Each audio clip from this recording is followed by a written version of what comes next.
Assalamu alaikum everyone. This is D1 8th edition chapter number 12 exercise 12B perimeter and area of plane figures question number 10 हम इसका कर रहे हैं। तो अगर आप गौर करें तो इसमें ये तो खैर बहुत ज़्यादा आसान है। अगर आप क्वेश्चन 9 और 10 या 8 9 आपने देखा होगा तो उसमें भी हमने पैरेललोग्राम को काफ़ी डिटेल में सॉल्व किया है। अब हम इस क्वेश्चन को अगर पढ़ते हैं, कहते हैं Nadia wants to stick duct tape on a suitcase for to form the letter N for easily identification. The diagram shows her design for the letter N where AE 22 centimetre, A से E ये 22 centimetre है, A के 18 centimetre, A के 18 centimetre है, यकीन ये 90 degree है तो यकीन ये पैरेललोग्राम की परपेंडिकुलर हाइट होनी चाहिए। और A B C D D E F G H I I J 5 centimetre, यानी कि A B C D D E F G H I I J ये सब 5 सेंटीमीटर के हैं। 5 5 5 5 5 और 5। Calculate the total area of the duct tape she needs to form the letter. यार बहुत ज़्यादा आसान है, देखो इसमें कोई टेंशन ही नहीं है। आपके पास 3 पैरेललोग्राम है, ठीक है, समझ लें तीनों एक ही तरफ के हैं, ठीक है, और तीनों की हाइट सेम है और तीनों का बेस भी सेम है, ठीक है। ये इसकी परपेंडिकुलर हाइट है जो कि हमारे पास 90 डिग्री है और ये परपेंडिकुलर हाइट 18 है, ठीक है। ये मेरा बेस है और ये मेरी हाइट है। तो पैरेललोग्राम के एरिया का फॉर्मूला क्या होता है? बेस इंटू हाइट, ठीक है। अब बेस हमारे पास 5 है और हाइट हमारे पास 18 है। 5 8 ज़ा 40, ये हो गया 90। लेकिन हमें 90 तो आंसर नहीं चाहिए। 90 हमारा इसका है, 90 हमारा इसका है, 90 हमारा इसका है, ठीक है। तो 90 एरिया के 3 हमारे पास हैं तो ये हो जाएंगे 270 सेंटीमीटर स्क्वायर। ये बहुत इजी क्वेश्चन था, बहुत छोटा था, इसलिए इसमें हम टाइम ज़ाया नहीं करेंगे। जो 11th क्वेश्चन है इसका, वो मैं थोड़ा सा स्टडी कर रहा था, वो बहुत ज़्यादा टेक्निकल है।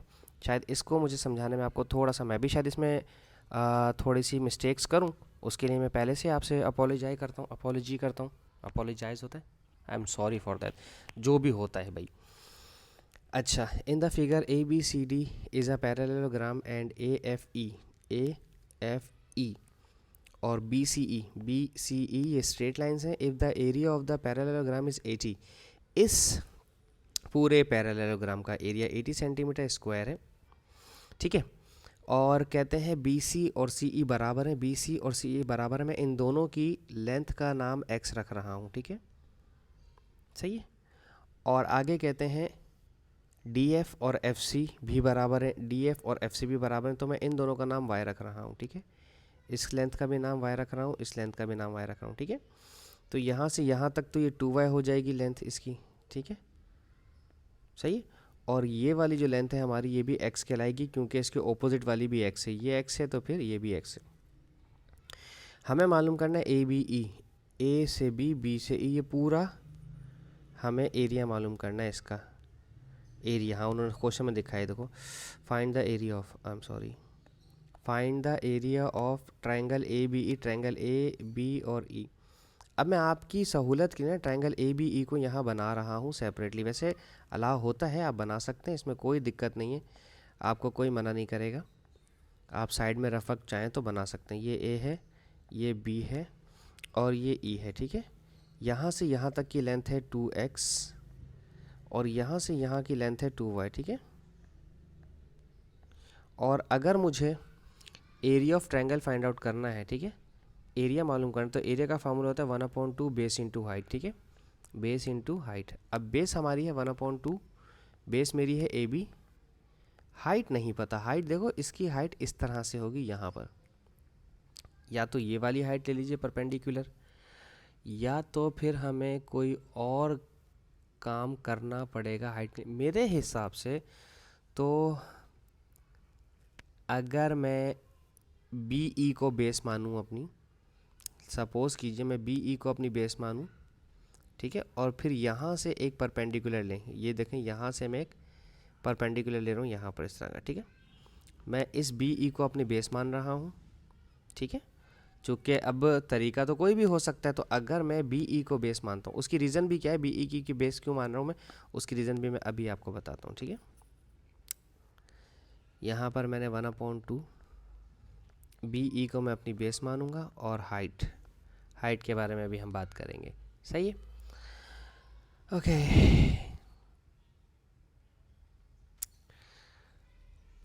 यहाँ हमने लिखा था x, ठीक है, यहाँ हमने लिखा था x अपनी सहूलत के लिए, यहाँ हमने लिखा था y और यहाँ भी हमने लिखा था y, ठीक है, ओके। और ये है हमारे पास x और ये वाली लाइन थी 2y, ओके जी। अब इस बी ई को हटाएं किसी तरह से।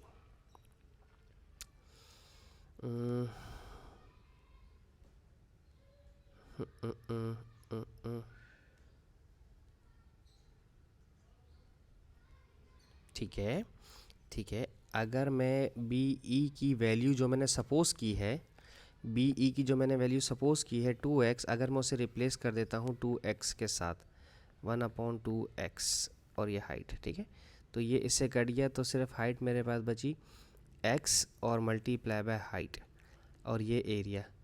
अब कुछ हेल्प हुई? ओके। अगर ये मेरी बी सी बेस है जो मैं बी एक्स है, ठीक है, और यहाँ से एक परपेंडिकुलर हाइट हम लेते हैं, ठीक है, तो हमें हाइट मिल जाएगी जो हाइट मैं पहले यहाँ ढूंढ रहा था। और अगर आप गौर करें तो ये मेरा पूरा पैरेललोग्राम भी तो है, उस पैरेललोग्राम में मेरी बेस है, मेरी हाइट है और उसका एरिया है। तो अगर मैं इस बेस को x को बेस मानूं, इस h को हाइट मानूं और एरिया में पैरेललोग्राम का लिख दूं, एरिया ऑफ पैरेललोग्राम क्वेश्चन में ऑलरेडी गिवन था 80, हम यहाँ लिख रहे हैं 80 इज इक्वल्स टू x मेरा है BC और हाइट मेरा है ये h वॉट, तो यही तो चाहिए था। 80 सेंटीमीटर आ गया ना, 80 सेंटीमीटर आ गया हमारा। भाई देखो, अच्छा मैं शायद कंफ्यूज हो गया हूँ बताने में आप लोगों को, ठीक है। देखें हुआ क्या है यहाँ पर, ट्रायंगल का एरिया सॉल्व करते करते करते करते, चले मैं यहाँ पर लिखी एरिया में इधर लिख नहीं रहा हूँ, ठीक है। अगर आप गौर करें, ठीक है, हम सही है, अब सही है, वो मैंने मिटा दिया। अब अगर आप देखें ये x जो है वो मेरा ये x है और ये हाइट जो है वो मेरी ये हाइट है, ठीक है, परपेंडिकुलर हाइट। अब ये वाला x और ये परपेंडिकुलर हाइट, तो ये बेस मल्टीप्लाई बाय हाइट बनेगा पैरेललोग्राम का फॉर्मूला। और पैरेललोग्राम का एरिया तो ऑलरेडी दिया हुआ है, तो इसकी जगह सिर्फ आप 80 सेंटीमीटर स्क्वायर लिख दें।